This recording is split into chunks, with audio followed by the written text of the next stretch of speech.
রে মা, তুই এসব কাদামাটি নিয়ে কি করিস? কিছু না মা, এমনিতেই খেলা করার জন্য নিয়ে আসলাম। এ তো দেখছি পচা পুকুরের কাদা, কি গন্ধ! কি যে বলো না মা তুমি, কাদাতে তো একটু মাটির গন্ধ থাকবেই। যাও, তোমাকে দেখা লাগবে না, তুমি ঘরে যাও। এসব পচা কাদা নাড়তে নিষেধ করলাম, তাও শুনলি না তো। যদি গায়ে কোনো খোস পাচড়া বের হয় তাহলে কিন্তু আমাকে তখন বলতে আসিস নে। ঠিক আছে, বলবো না, যাও তুমি ঘরে যাও। সে না হয় গেলাম, কিন্তু তাড়াতাড়ি হাত পা ধুয়ে ঘরে আয়, রান্নার কাজে একটু সাহায্য কর আমায়। ঠিক আছে মা, তুমি যাও, আমি আসতেছি।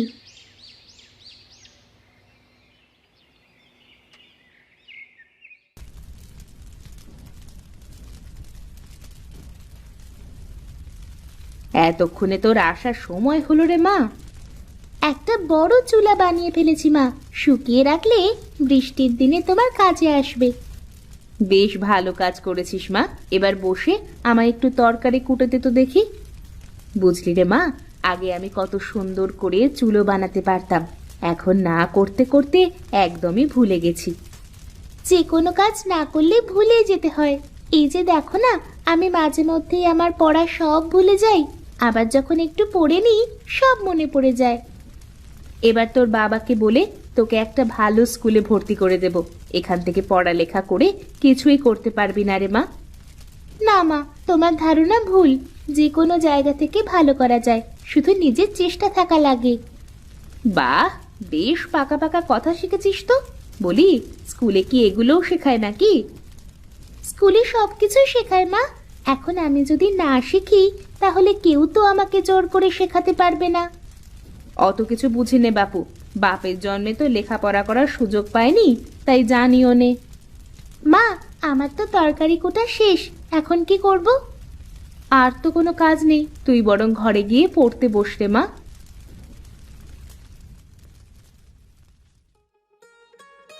হরি, সবাইকে ভালো করে খাওয়া। দেখ দেখ, ওখানে কি লাগবে দেখ। সবাইকে খাবার দিয়েছি দাদা, সবাই তো খাচ্ছে। ঠিক আছে, তুই একটু এইদিকে আয় দেখি। হ্যাঁ দাদা, বলো কি বলবে। বলি, বাজারের কি খবর? সব কিছু আছে তো, নাকি আবার বাজার করতে দৌড়াতে হবে? না দাদা, যা আছে তাতে দুদিন চলে যাবে, এখন আর বাজার করবার দরকার নেই। মানুষকে খারাপ কিছু খাওয়ানো যাবে না। কোনো কিছু নষ্ট হয়ে গেলে সাথে সাথে ফেলে দিবি। শোন, খরিদ্দার হলো লক্ষ্মী, দোকানদার পেঁচা হলে হবে না। কোনো চিন্তা করবেন না দাদা, আমি সব দেখছি।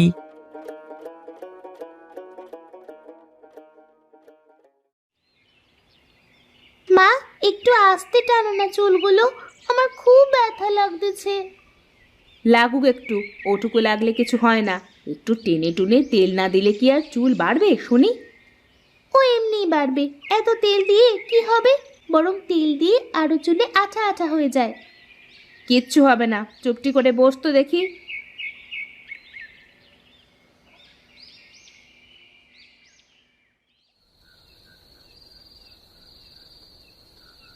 কি গো, আজ এত চুপচাপ কেন? মন খারাপ নাকি? না কেউ কিছু বলেছে? না, এমনিতেই ভালো লাগছে না, মাথাটা ঝিমঝিম করতেছে, কেমন অস্থির লাগতেছে। কিছুই হবে না, তোমরা খেয়ে নাও। কিছু হবে না বললে কি হবে? ডাক্তার ডেকে আনবো নাকি? না, এমনিতেই ভালো হয়ে যাব, খামোখা ডাক্তার ডেকে পয়সা খরচ করার কোনো দরকার নেই।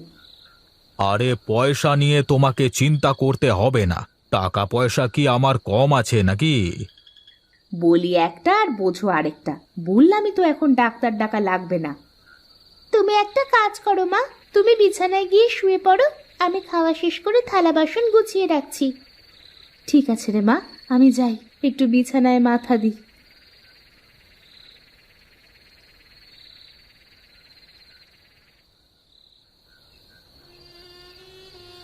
তখন কত করে বললাম ডাক্তার ডেকে আনি, আমার কথা শুনলো না। এখন বুঝুক মজা। বাবা, তুমি থামবে? মনে হয় মা ভেবেছিল এমনিতেই এমন হচ্ছে, তাই তো ডাক্তার ডাকতে নিষেধ করেছিল। আর বাড়ির বউয়েরা সবসময় এরকম একটু করে। বেশি পাকা পাকা কথা শিখে গেছিস তুই। এখন দেখ তো মায়ের কি অবস্থা। না পারছি ঘুমাতে, না পারছি জেগে থাকতে। তুমি ঘুমিয়ে পড়ো বাবা, আমি মাকে দেখতেছি। আমাকে তো আবার সকালে ঘুম থেকে উঠেই হোটেলে যেতে হবে। তা আবার হয় নাকি? তোকে একলা জাগিয়ে রেখে আমি ঘুমাতে পারি নাকি? সকাল না হলে তো ডাক্তারও ডাকতে পারছি না। তুমি একটু ঘুমিয়ে নাও, আমার ঘুম আসলে আমি তোমায় জাগিয়ে দিয়ে ঘুমোবো। না রে মা, কাল দরকার হয় হোটেল বন্ধ করে রাখবো। হোটেল বন্ধ রাখলে বাজারের এত মানুষ না খেয়ে থাকবে নাকি? হোটেল তো ওই একটাই। সে যা হয় হবে, হরি একলা সামলে নিতে পারবে।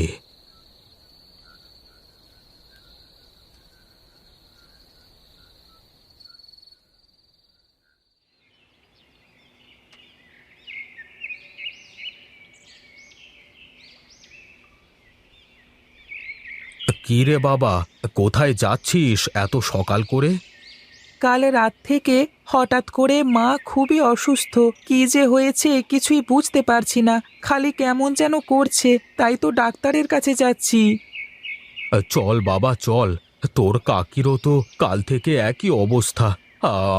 আমিও ডাক্তারের কাছেই যাচ্ছি। চলেন কাকা, দুজনে একসাথেই যাই।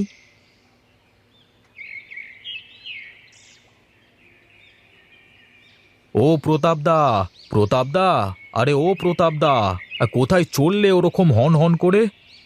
কি রে, তোরা কোথায় যাস? দাদা, কালকে রাত থেকে গিন্নি অসুস্থ, মাথা ঝিমঝিম করে, গায়ে জ্বর, কিছুই তো বুঝতে পারছি না। কি বলিস রে? আরে আমার গিন্নিরও তো ওই একই সমস্যা। কি রে ভাতিজা, তোর আবার কি? কাকা, রাত থেকে মায়েরও ওই একই সমস্যা। হায় হায় হায় হায়, কি যে বলিস তোরা! ব্যাপারটা তো সুবিধের মনে হচ্ছে না। চল চল, আগে ডাক্তারের কাছে গিয়ে দেখি।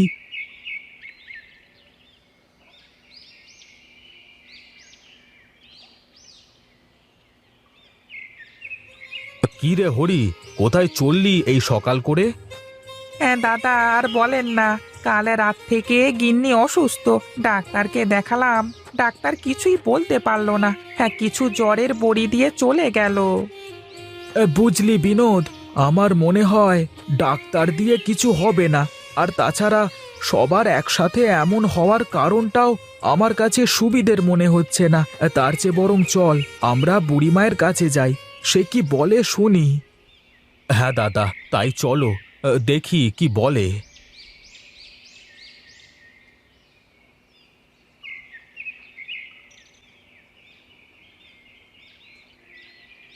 কি ব্যাপার, তোমরা এত মানুষ একসাথে আমার কাছে কি জন্য এসেছো?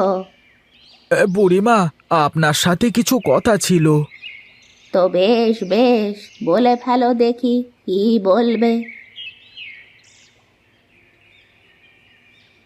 ও আচ্ছা, এই ব্যাপার তাহলে।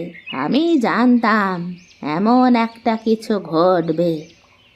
কি বলো বুড়িমা, কি হয়েছে কিছু বলবে কি?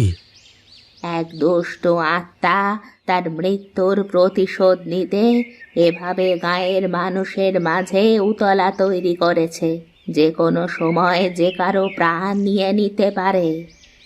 কিন্তু বুড়িমা, শুধু বাড়ির গিন্নিদের কেন? আর কিভাবে এর থেকে মুক্তি পাওয়া যাবে? গায়ে সব বাড়ির রান্নার চুলো ভেঙে ফেলতে হবে, অথবা বন্ধ করে দিতে হবে। একটা আতপ চুলা লাগবে, নতুন কাদা দিয়ে বানানো।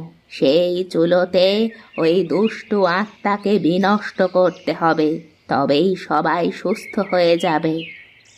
ঠিক আছে বুড়িমা, আমরা সব ব্যবস্থা করছি, তুমি চলে চলে এসো কেমন? সবাই চলো, সবাই চলো, গিয়ে যার যার বাড়ির চুলো সব বন্ধ করে দাও।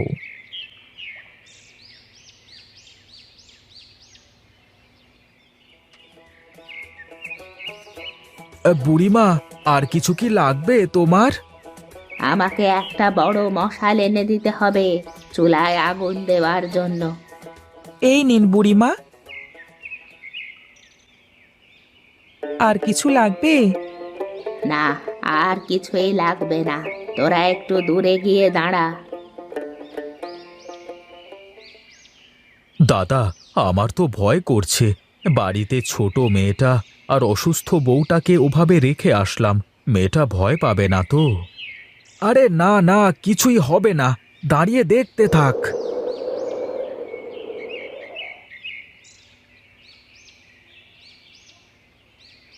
সবাই শোনো, এবার তোমরা সবাই যার যার বাড়িতে চলে যাও।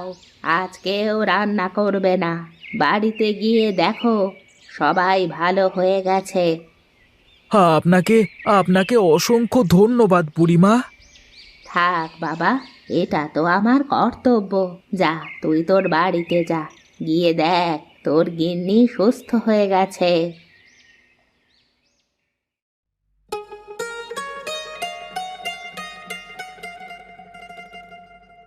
বাবা দেখো, মা সুস্থ হয়ে গেছে।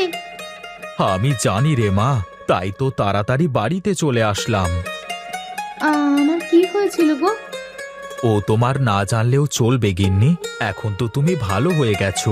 আর হ্যাঁ শোনো, আজ কিন্তু রান্না বান্না করতে যেও না।